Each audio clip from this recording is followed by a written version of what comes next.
Mesdames et messieurs, Votre Excellence, aujourd'hui, les fondements même de l'ordre juridique international, la stabilité stratégique et le système de politique mondiale centré sur l'ONU sont mis à l'épreuve. Il est impossible de résoudre les conflits croissants sans comprendre leurs causes profondes et sans restaurer la foi en notre capacité à unir nos efforts pour le bien commun et la justice pour tous. Soyons francs, tous les États représentés dans cette salle ne reconnaissent pas le principe clé de la Charte des Nations Unies, l'égalité souveraine de tous les États. Les États-Unis ont depuis longtemps proclamé par la voix de leur président leur propre exceptionnalisme. Cela concerne l'attitude de Washington envers ses alliés, auxquels ils exigent une obéissance inconditionnelle, même au détriment de leurs intérêts nationaux.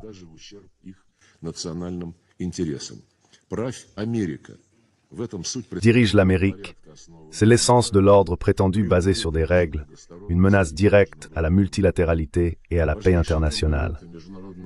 Les composants les plus importants du droit international, la Charte des Nations Unies et les décisions de notre Conseil sont interprétés de manière perverse et sélective par l'Occident collectif en fonction des directives reçues de la Maison-Blanche.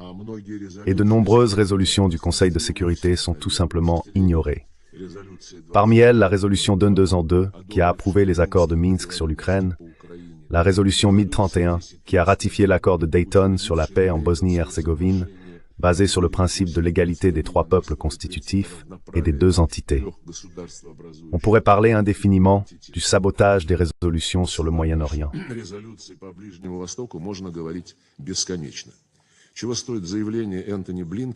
Que vaut la déclaration d'Anthony Blinken dans une interview à CNN en février 2021 en réponse à une question sur la décision de l'administration américaine précédente de reconnaître l'appartenance des hauteurs du Golan syrien à Israël? Si quelqu'un ne s'en souvient pas, je vais rafraîchir votre mémoire. En réponse à cette question, le secrétaire d'État a déclaré « Si l'on met de côté la question de la légalité, d'un point de vue pratique, le Golan est très important pour assurer la sécurité d'Israël. » Fin de citation. Cela alors que la résolution 447 que personne n'a annulée qualifie l'annexion des hauteurs du Golan par Israël d'illégale. Mais selon ces mêmes règles, il faut, je cite Anthony Blinken, mettre de côté la question de la légalité.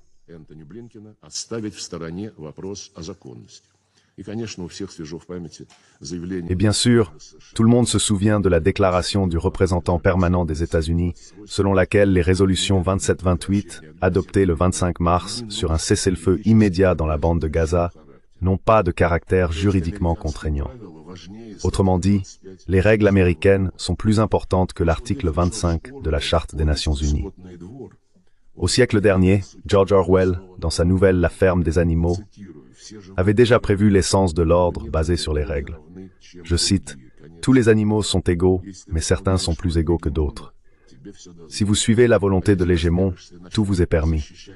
Mais si vous osez défendre vos intérêts nationaux, vous serez déclaré paria et soumis à des sanctions. » La politique hégémonique de Washington ne change pas depuis des décennies. Tous les schémas, sans exception, de la sécurité euro-atlantique étaient basés sur l'assurance de la domination des États-Unis, y compris la subordination de l'Europe et la dissuasion de la Russie.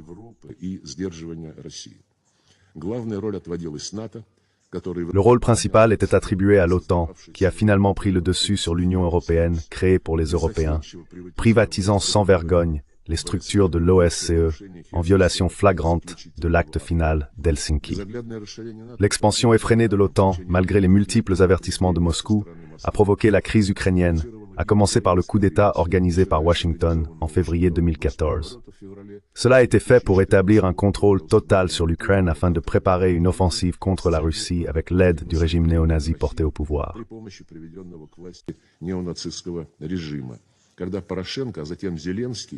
Lorsque Porochenko, puis Zelensky, menaient une guerre contre leurs propres citoyens dans le Donbass, ils détruisaient légalement l'éducation russe, la culture russe, les médias russes et en général la langue russe, et interdisaient l'Église orthodoxe ukrainienne. Personne en Occident ne le remarquait et n'exigeait de leur protégés à Kiev de respecter les convenances, de ne pas violer les conventions internationales sur les droits des minorités nationales, ainsi que la constitution ukrainienne elle-même, qui exige de respecter ces droits. C'est précisément pour éliminer les menaces à la sécurité de la Russie et protéger les personnes se sentant partie intégrante de la culture russe et vivant sur des terres aménagées depuis des siècles par leurs ancêtres, pour les sauver de l'extermination législative et physique, qu'une opération militaire spéciale a été lancée.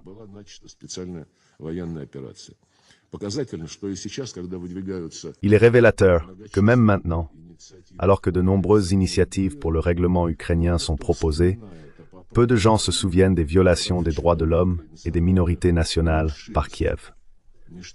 Rien de tout cela n'est inclus dans les initiatives mentionnées. Ce n'est que récemment que dans les documents de l'Union européenne concernant le début des négociations d'adhésion de l'Ukraine, une exigence correspondante a été formulée, principalement grâce à la position de principe et persistante de la Hongrie. Cependant, les réelles possibilités et la volonté de Bruxelles d'influencer le régime de Kiev suscitent des doutes. Nous appelons tous ceux qui manifestent un intérêt sincère pour surmonter la crise en Ukraine à prendre en compte dans toutes leurs propositions le problème clé des droits des minorités nationales.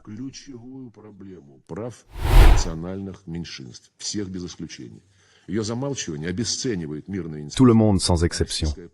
Son silence dévalue les initiatives pacifiques et la politique russe de Zelensky reçoit en fait une approbation.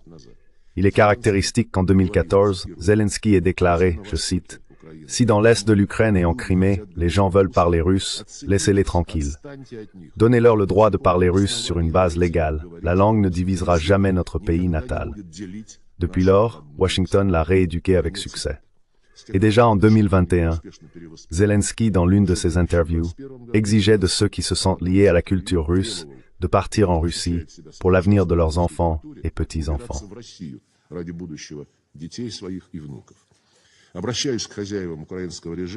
Je m'adresse aux maîtres du régime ukrainien. Obligez-le à respecter l'article 1.3 de la Charte des Nations Unies, qui garantit les droits et libertés fondamentaux de toutes les personnes sans distinction de race, de sexe, de langue et de religion. Chers collègues, l'Alliance de l'Atlantique Nord ne se contente plus de la guerre qu'elle a déclenchée contre la Russie par les mains du pouvoir illégal à Kiev. Elle ne se contente pas non plus de tout l'espace de l'OSCE. Ayant pratiquement détruit les accords fondamentaux dans le domaine du contrôle des armements, les États-Unis continuent d'attiser la confrontation. Récemment, lors du sommet à Washington, les dirigeants des pays de l'Alliance ont confirmé leur prétention à un rôle dominant non seulement dans l'Euro-Atlantique, mais aussi dans la région Asie-Pacifique.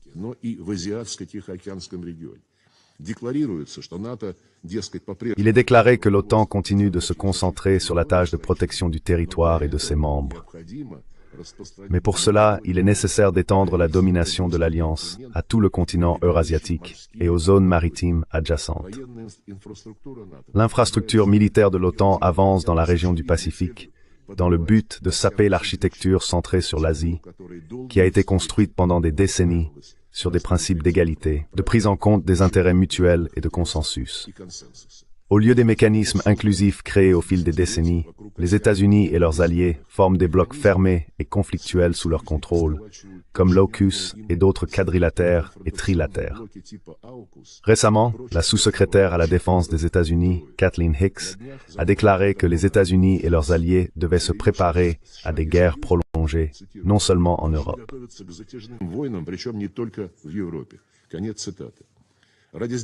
Fin de citation. Pour contenir la Russie, la Chine et d'autres pays dont la politique indépendante est perçue comme un défi à l'hégémonie, l'Occident, par ses actions agressives, détruit le système de mondialisation qu'il avait lui-même conçu. Washington a tout fait pour faire exploser, y compris littéralement, par des attentats sur les gazoducs Nord Stream, les bases de la coopération énergétique mutuellement bénéfique entre la Russie, l'Allemagne et l'Europe en général. Berlin est resté silencieux à l'époque. Et aujourd'hui, nous voyons une autre humiliation de l'Allemagne, dont le gouvernement s'est soumis sans réserve à la décision des États-Unis de déployer des missiles terrestres à moyenne portée sur le territoire allemand. Olaf Scholz a même dit naïvement, « Les États-Unis ont décidé de déployer un système de frappe de haute précision en Allemagne.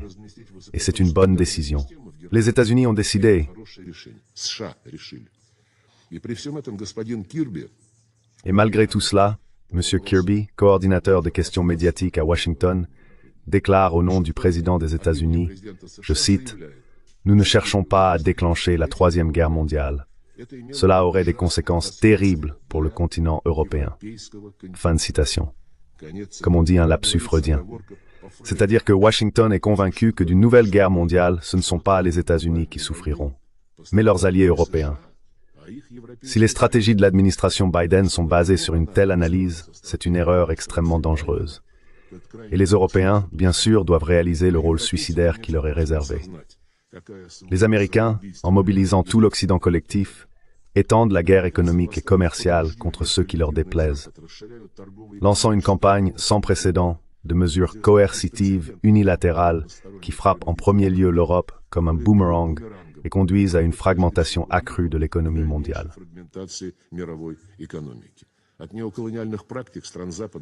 Les pratiques néocoloniales des pays occidentaux nuisent aux pays du Sud global en Asie, en Afrique et en Amérique latine. Les sanctions illégales, les nombreuses mesures protectionnistes et les restrictions à l'accès aux technologies contredisent directement le véritable multilatéralisme et créent de sérieux obstacles à la réalisation des objectifs de l'agenda de développement de l'ONU. Où sont tous ces attributs du marché libre auxquels les États-Unis et leurs alliés ont habitué tout le monde pendant tant d'années? L'économie de marché, la concurrence loyale, l'inviolabilité de la propriété, la présomption d'innocence, la liberté de circulation des personnes, des biens, des capitaux et des services. Tout cela est aujourd'hui relégué aux oubliettes. La géopolitique a enterré les lois du marché autrefois sacrées pour l'Occident.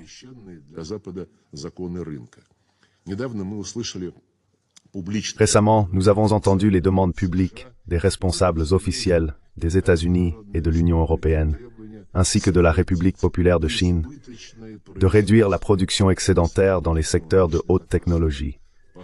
Cela est dû au fait que l'Occident a commencé à perdre ses avantages de longue date dans ces domaines. Maintenant, au lieu des principes du marché, ce sont ces mêmes règles qui s'appliquent. Chers collègues, les actions des États-Unis et de leurs alliés entravent bien sûr la coopération internationale et la construction d'un monde plus juste. Ils prennent en otage des pays et des régions entiers, empêchant les peuples de réaliser les droits souverains inscrits dans la Charte. Ces actions détournent de l'indispensable travail conjoint pour résoudre les conflits au Moyen-Orient, en Afrique et dans d'autres régions.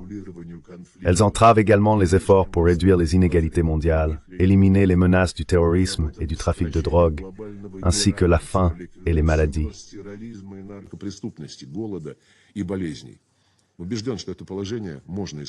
Je suis convaincu que cette situation peut être corrigée, bien sûr, avec de la bonne volonté.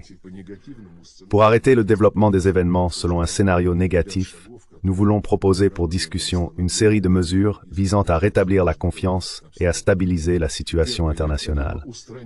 Premièrement, il est nécessaire d'éliminer une fois pour toutes les causes profondes de la crise en Europe. Les conditions pour établir une paix durable en Ukraine ont été exposées par le président Poutine. Je ne vais pas les répéter. Le règlement politico-diplomatique doit être accompagné de mesures concrètes pour éliminer les menaces à la Fédération de Russie provenant de la direction euro-atlantique occidentale. Lors de la négociation de garanties et d'accords mutuels, il faudra tenir compte des nouvelles réalités géostratégiques sur le continent eurasiatique, où se forme une architecture continentale commune véritablement égale et indivisible.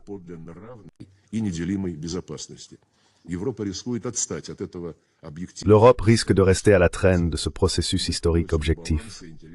Nous sommes prêts à rechercher un équilibre des intérêts. Deuxièmement, la restauration de l'équilibre régional et mondial des forces doit s'accompagner d'efforts actifs pour éliminer les injustices dans l'économie mondiale. Dans un monde multipolaire, par définition, il ne doit pas y avoir de monopole dans la régulation monétaire et financière, le commerce et les technologies. Ce point de vue est partagé par la grande majorité des membres de la communauté mondiale. Une importance particulière doit être accordée à la réforme rapide des institutions de Bretton Woods et de l'Organisation mondiale du commerce, dont les activités doivent refléter le poids réel des centres de croissance et de développement non occidentaux. Troisièmement, des changements qualitatifs sérieux doivent également se produire dans d'autres institutions de gouvernance mondiale, si nous voulons qu'elles travaillent pour le bien de tous.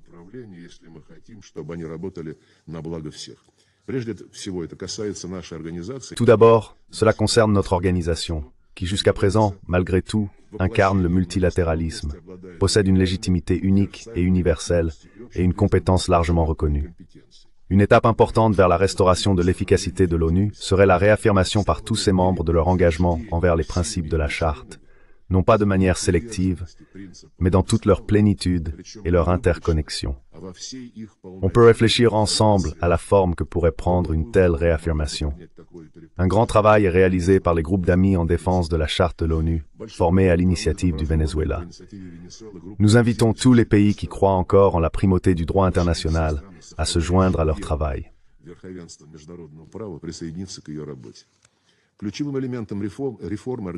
L'élément clé de la réforme de l'organisation doit être la modification de la composition du Conseil de sécurité. Cependant, cela ne suffira pas à assurer un travail productif s'il n'y a pas un accord de base sur les méthodes de travail entre les membres permanents. Néanmoins, cette considération n'annule pas la nécessité d'éliminer les déséquilibres géographiques et géopolitiques au sein du Conseil de sécurité, où les pays de l'Occident collectif sont aujourd'hui clairement surreprésentés. Une étape depuis longtemps attendue est d'atteindre un consensus aussi large que possible sur les paramètres spécifiques de la réforme, visant à renforcer la représentation de l'Asie, de l'Afrique et de l'Amérique latine. Des changements dans la politique de recrutement du secrétariat sont également nécessaires pour éliminer la domination des citoyens et des sujets des pays occidentaux dans les structures administratives de l'organisation.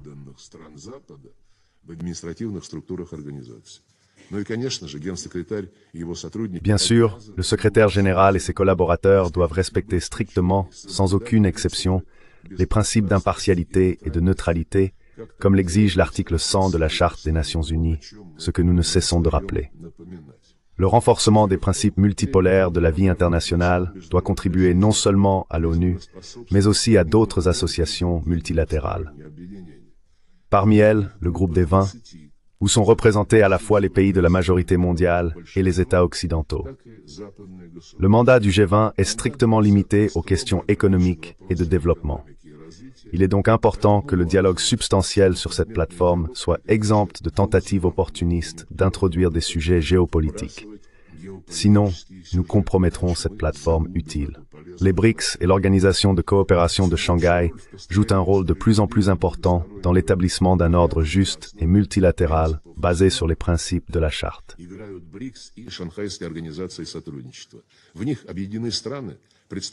Elle regroupe des pays représentant différentes régions et civilisations, coopérant sur la base de l'égalité, du respect mutuel, du consensus et des compromis mutuellement acceptables.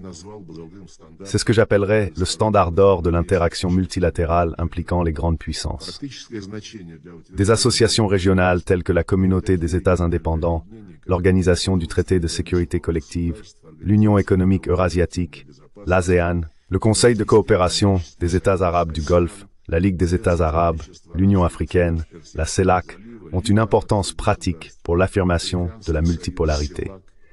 Nous considérons comme une tâche importante l'établissement de liens multiformes entre elles, y compris en mobilisant le potentiel de l'ONU. La présidence russe au Conseil consacrera l'une des prochaines sessions à l'interaction de l'ONU avec les organisations régionales eurasiennes.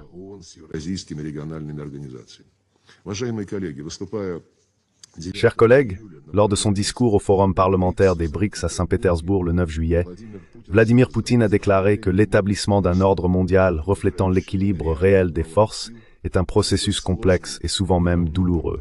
Fin de citation.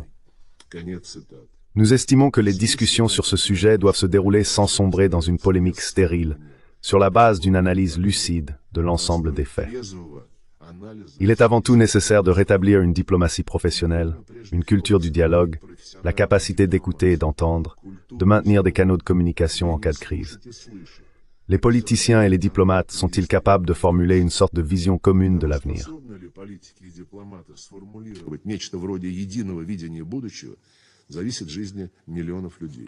La vie de millions de personnes en dépend. Que notre monde soit diversifié et juste dépend de nous, des États membres. Il y a un point d'appui, c'est la charte de notre organisation. Je le souligne encore une fois, si tout le monde, sans exception, suit son esprit et sa lettre, alors les Nations Unies seront capables de surmonter les divergences actuelles et de parvenir à un consensus sur la plupart des questions. La fin de l'histoire n'a pas eu lieu.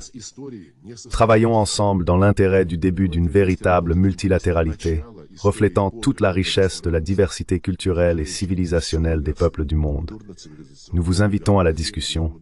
Bien entendu, elle doit être honnête. L'allocution de Sergueï Lavrov devant le Conseil de sécurité des Nations Unies met en lumière plusieurs enjeux internationaux, notamment la critique de l'ordre mondial dirigé par les États-Unis et ses alliés occidentaux. Lavrov adopte un ton accusatoire, dénonçant ce qu'il appelle l'hégémonie américaine et l'interprétation unilatérale des règles internationales par l'Occident.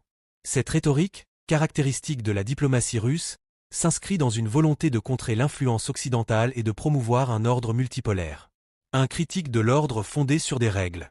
Lavrov remet en question la notion d'un ordre fondé sur des règles promues par l'Occident, qu'il considère comme un outil de domination américaine. Selon lui, cet ordre détourne l'attention du droit international et de la Charte des Nations Unies, notamment le principe d'égalité souveraine des États. En utilisant l'exemple de la crise en Ukraine, il critique la politique américaine de sanctions et d'intervention militaire indirecte, estimant que cela fragilise la stabilité internationale. Ce point soulève une question clé pour le débat international. Comment concilier la souveraineté des États avec les interventions multilatérales? Les interventions, souvent justifiées par des principes humanitaires ou démocratiques, s'opposent parfois à la souveraineté nationale, un principe fondamental des relations internationales depuis la création de l'ONU. Lavrov, tout en dénonçant l'hégémonie américaine, appelle implicitement à une redéfinition des rôles des grandes puissances dans la gestion des crises mondiales. Cependant, sa position pourrait aussi être perçue comme une défense de l'impunité pour certains régimes autoritaires. De l'OTAN et la sécurité internationale. L'une des préoccupations majeures de Lavrov est l'expansion de l'OTAN, qu'il considère comme une menace pour la sécurité de la Russie et une atteinte à l'équilibre stratégique en Europe.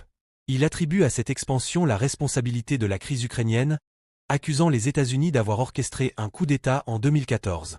Cette thèse est récurrente dans le discours russe, qui cherche à légitimer l'intervention militaire en Ukraine sous couvert de protection des intérêts nationaux et des populations russophones. L'élargissement de l'OTAN vers l'Est, perçu par la Russie comme une provocation, est un sujet de discorde depuis la fin de la guerre froide. L'intégration des anciens pays du bloc soviétique dans l'Alliance a été vue par Moscou comme une menace directe à sa sécurité. Toutefois, de nombreux États d'Europe de l'Est ont choisi de rejoindre l'OTAN précisément par crainte d'une domination russe renouvelée. Cette dynamique met en lumière une dualité fondamentale. L'OTAN se présente comme un rempart pour ses membres, mais est perçue comme une force de déstabilisation par ses adversaires. Un dialogue sur la sécurité collective en Europe semble nécessaire, mais les tensions actuelles compliquent un tel rapprochement. 3. Appel à la réforme des institutions internationales. Lavrov appelle à une réforme des institutions internationales, y compris l'ONU et le Conseil de sécurité, pour refléter les réalités géopolitiques actuelles. Il critique la surreprésentation des puissances occidentales au sein des instances décisionnelles, plaidant pour une représentation plus équilibrée des pays non occidentaux. Cette critique s'inscrit dans une tendance plus large observée parmi de nombreuses nations émergentes qui souhaitent voir leur poids croissant reconnu sur la scène internationale. La question de la réforme des institutions internationales est un débat récurrent. Le Conseil de sécurité, en particulier, est souvent critiqué pour son manque de représentativité. Les 5 membres permanents, les États-Unis, la Russie, la Chine, la France et le Royaume-Uni, disposent d'un droit de veto, ce qui bloque souvent les résolutions en cas de désaccord majeur. La montée des pays du Sud global, ainsi que des puissances régionales comme l'Inde, le Brésil ou l'Afrique du Sud, pose la question de leur place dans la gouvernance mondiale. Une réforme pourrait inclure une redistribution des sièges permanents ou une limitation du droit de veto, mais elle nécessiterait un consensus difficile à obtenir. 4. Les relations économiques et la mondialisation. Lavrov souligne également les pratiques économiques néocoloniales de l'Occident, accusant les États-Unis et leurs alliés de favoriser une mondialisation à 2 vitesses, où les pays en développement sont laissés pour compte. Il critique les sanctions économiques, les restrictions d'accès aux technologies et les pratiques protectionnistes qui, selon lui, fragilisent l'économie mondiale, en particulier les pays du Sud global. Les critiques de Lavrov touchent un point sensible dans les relations économiques internationales. Les sanctions, bien qu'efficaces pour isoler des régimes, ont souvent des conséquences disproportionnées sur les populations civiles et les économies locales. Par ailleurs, l'ère post-Covid a exacerbé les inégalités économiques mondiales, et les pays du Sud sont de plus en plus vocales dans leurs appels à une réforme des institutions financières mondiales, comme le FMI ou la Banque mondiale. Les demandes de Lavrov rejoignent celles d'autres dirigeants du Sud global qui plaident pour un système commercial plus équitable et des régulations monétaires qui ne favorisent pas uniquement les pays industrialisés. 5. L'avenir du multilatéralisme. Enfin, Lavrov défend un multilatéralisme basé sur la coopération entre États égaux, tout en dénonçant l'utilisation sélective des règles internationales par les puissances occidentales. Il met en avant l'importance de respecter les principes fondamentaux de la Charte des Nations Unies et appelle à un retour à un système international fondé sur le droit. Le multilatéralisme est aujourd'hui à la croisée des chemins. Alors que de plus en plus de voix, comme celle de Lavrov, dénoncent son instrumentalisation par des puissances dominantes, il reste essentiel pour la gestion des crises mondiales. La coopération internationale est nécessaire pour faire face à des défis globaux tels que le changement climatique, les pandémies et les conflits armés. La question clé demeure: comment réformer le système multilatéral pour qu'il soit perçu comme plus juste et plus représentatif? Le monde multipolaire souhaité par Lavrov est-il réellement compatible avec les principes universels du multilatéralisme, ou risque-t-il de mener à une fragmentation encore plus grande des relations internationales? En somme, l'allocution de Lavrov reflète une volonté de la Russie de repositionner son rôle sur la scène internationale en opposition à l'hégémonie occidentale, tout en plaidant pour un ordre multipolaire. Ces propos soulèvent des questions fondamentales sur l'avenir de la gouvernance mondiale, la sécurité collective et la justice économique internationale. Partagez avec nous vos avis en commentaire. À très bientôt.